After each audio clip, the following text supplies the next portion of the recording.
GM had really been overly optimistic when it gauged the size of the sports car market in America in the early 50s. They actually thought they could sell 20,000 Corvettes a year. In fact, the entire U.S. sports car market probably wasn't 20,000 cars in 1953. And when Chevrolet sold less than 3,000 Corvettes in 53, 54, and 55 altogether, well, it's a miracle that Corvette stayed around.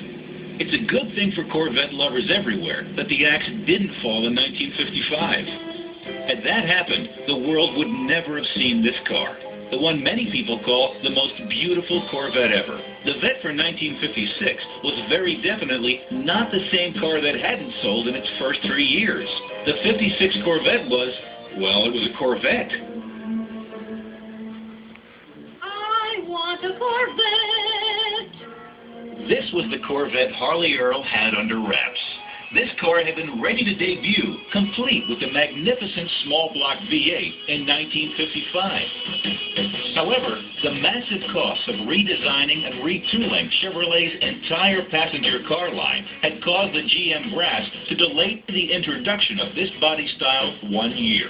And that 1 year delay was almost disastrous. Also in 1955, Ford's Thunderbird hit. And while GM was struggling trying to sell Corvettes, Ford was having a field day with the Thunderbird, selling 16,000 units.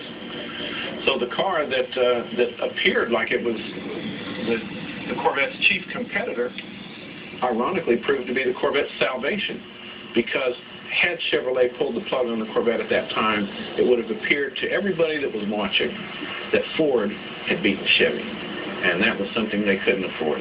The 56 Corvette looked fabulous. The styling features everyone liked stayed, and all the cutesy little gimmicks were gone, replaced by strong touches which would define Corvette for years to come. In the biggest styling change, the Corvette Cobes appeared on the body sides, one of the most distinctive automotive styling elements in the world. The 56 Vette was full of creature comforts too. For the first time, the Vette had real roll-up windows.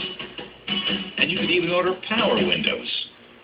While the European sports cars, the Austin Healey's, the MGs, the Triumphs, may have been the inspiration for the Corvette, Corvette had to forge its own identity in the United States. This was a different market and a different car. When you drove the 56 Vette, the first thing you noticed was horsepower.